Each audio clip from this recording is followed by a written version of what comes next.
Praise the Lord. கர்த்தர் நல்லவர். எப்படி இருக்கிறீங்க? ஆண்டவர் உங்களை ஆசீர்வதிப்பாராக. இந்த பரலோக சத்தம் நிகழ்ச்சி ஒரு பெரிய ஆசீர்வாதமாக இருக்குது இல்லைங்களா? நீங்கள் பெற்றுக்கொள்ளக்கூடிய ஆசீர்வாதத்தை எங்களுக்கு தெரியப்படுத்துங்க.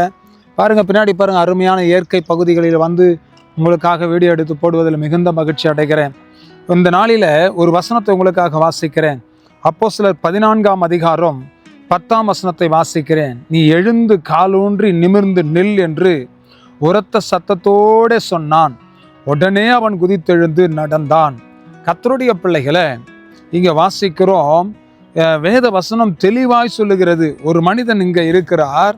அவர் எப்படிப்பட்டவர்? பிறந்தது முதல் சப்பானியாக இருந்த ஒரு மனுஷன். அப்போ பாருங்க, இவன் நடக்க முடியாது.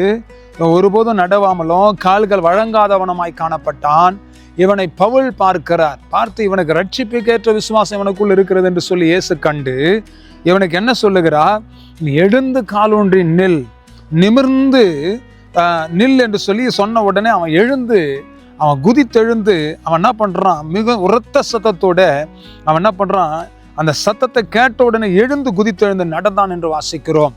ஆண்டவருடைய பிள்ளைகளை, இன்னைக்கு இயேசுவின் நாமத்தில் உங்களுக்கு நான் சொல்லுகிறேன், வியாதி படுக்கையில கஷ்டப்படுறீங்களா? மரண வேதனைப்படுறீங்களா? இன்னைக்கு இயேசுவின் நாமத்தில் உங்களுக்கு சொல்லுகிறேன், இப்பவே நீங்க எழுந்து நடங்க. உங்க கால்கள் அப்படி பலன் அடைவதாக, ஒரு அக்கினி உங்க சரீரத்தில் இறங்குவதாக, ஒரு புதிய விடுதலை உங்க சரீரத்தில் உண்டாக்கப்படுவதாக. நான் உங்களுக்காக ஜெபம் பண்றேங்க. இப்போ கர்த்தருடைய வல்லமை இறங்கும். உங்க வியாதியை கர்த்தர் சுகமாக்குவார். உங்க பலவீனங்களை கர்த்தர் மாற்றி போடுவார். உங்களுடைய மரண படுக்கை கர்த்தர் மாற்றி போடுவார். நீ கர்த்தர் மேல் வைத்திருக்கிற விசுவாசத்தை கர்த்தர் பார்த்து கொண்டிருக்கிறார். அந்த விசுவாசத்தினாலே உங்களுக்கு ஒரு அற்புதத்தை கர்த்தர் செய்து முடிப்பார். உங்களுக்காக நான் ஜெபிக்கட்டுமா?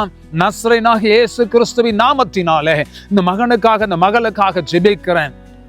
இப்பொழுது இவருடைய மரண படுக்கை மாறுவதாக, இவருடைய கால்கள் பலனடைவதாக, இவர்கள் எழுந்து நடப்பார்களாக. ஒரு அக்கினி பாயட்டும் இயேசுவின் நாமத்தினாலே. கர்த்தருடைய வல்லமை இறங்கட்டும் அப்பா. ஒரு புது பலத்தினால் எடை கட்டி ஆண்டவரே, இந்த மகன், இந்த மகள் எழுந்து நடந்து உம்மை மையப்படுத்த காலூன்றி நிற்க கர்த்தர் உதவி செய்வீராக. ஆண்டவரே, நீ தொடுகிறதற்காய் ஸ்தோத்திரம். உம்முடைய அக்கினி பாய்கிறதற்காய் ஸ்தோத்திரம். கர்த்தர் தொடும், ஆசீர்வதியை பலப்படுத்தும்.